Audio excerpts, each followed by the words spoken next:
ये गार्डन की फुट हो गई है तैयार, सोहनी सुथरी लगी है ना। ए डूंठली पई है ते ए फुट साडी लगी ते पक जाने की निशानी ये है कि ए वेख लो माशाल्लाह।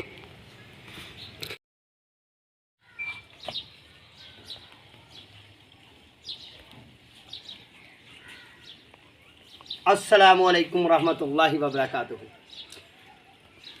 शहराज किचन गार्डन खुश आमदीद, वेलकम कहने जनाब तुहानू अपने गार्डन।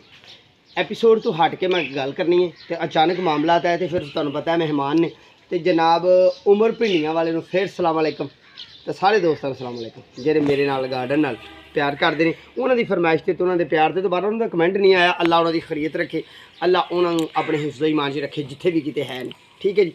तो अज गल यही करनी है कि मेरे गार्डन दी फुटां तैयार हो गई, मेरे गार्डन दी फुटां तैयार हो गई। ठीक है जी। तो गार्डन है साडा माशाअल्लाह हरा भरा। राती पई है बारिश, तो बड़ी प्यारी सोहनी सुथरी बारिश पई।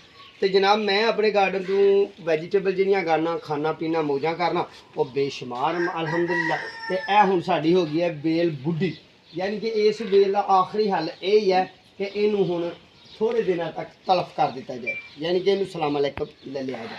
ठीक है जी। तो आ भी बेल साडी माशाल्लाह कितनी प्यारी कितनी सोहनी, बैंगन भी बड़े खूबसूरत अंदाज नाल चल रहे हैं।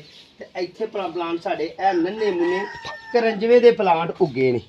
करंजवा करौंदा ये बीज तो ग्रो किया सी। ये मामला सारे वेखने ने ना तो तुहानू मेरे एपीसोड च जाना पेगा, किचन गार्डन एपीसोड देखने पैणगे मुख्तलिफ। ठीक है जी। तो आओ गन्ने भी लाए ने असां माशाल्लाह। तो गल अल मुक्तसर जी तो सोहनी सुथरी जी करने ये हाँ कि मेरे गार्डन की फुट हो गई है तैयार, सोहनी सुथरी। तो यदी तैयारी के मामला पता की ने मैं अपने बच्चों को कहा कि जमीन पर नहीं रखना। हाँ बेल में फरिया सी, ए वेखो ना बेल, ए बेल में फरिया तो जनाब असी इनू ना जी इत्थे इन्नी सारी सी जो अस गमले च पोट च रख दिता। वेख्या ना थले पोट बनया होया गमले च रखा। वो वजह है कि गुलदपैरी के उत्ते रख दी कि जरा ये खराब ना होए, साड़ी लाडली है फ्रूट साड़ा लाडला ये जरा खराब ना होए, इस वजह तो रख दिता। तो हुण ये पक जाने की निशानी की है वह भी तुहाडे नाल शेयर करने। ये पक जाने की निशानी ये है कि ए वेख लो माशाल्लाह इन्हें तरेरा मार दित्तियां ने, यानी कि रंग भी फुल पक गया तो फुल मामला ये तैयार ने। ये बेल असी लाई सी इत्थे। ठीक है जी। तो ये बेल नूं इत्थे लांदियां होया ए फुल्लां दे मामलात, यानी कि निक्कियां इत्थे तुहानूं निक्कियां फुटां भी लगियां विखाने जिहड़ियां ग्रीन ने। तो ये फुट एक दिन का मामला नहीं हुंदा। फुल तो लैके मेरे स्ट्रगल च जी गल आई है, फुल तो लैके बेल इनू फुट नूं पकना, फुट का फ्रूट बनना, फुल तो लैके ते मुकम्मल पक जाना ये तकरीबन 3 हफ्ते का अमल हुंदा है। ठीक है। क्योंकि पहला मैं वेखी है ये डिग सारी तो फिर इन्हू सामभते संभालते रहे हैं, डिगन डगान तो बचाते रहे हैं, ज़ाया होने तो बचाते रहे हैं, कीड़े कूड़िया तो भी बचाया इनू।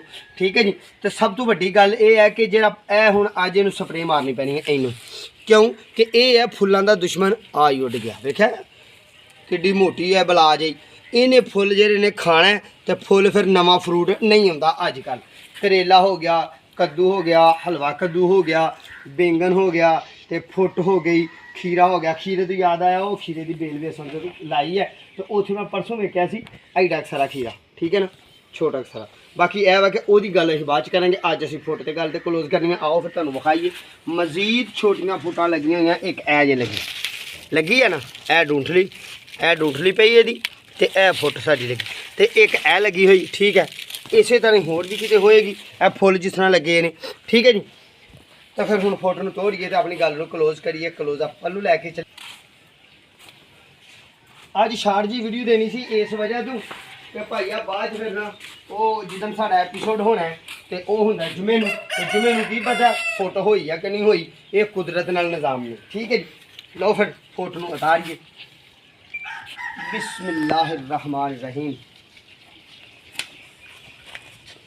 इस वजह तो असीं इत्थे रखिया सी कि यदी जी है ना मट्टी ना इनू थले लगे, मामला तो खराब ना हो। ठीक है जी।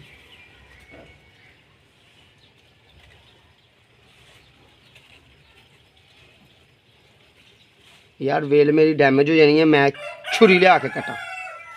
छुरी मैं लैंदी है इस वास्ते छुरी लियांदी है बिस्मिल्लाहिर्रहमानिर्रहीम।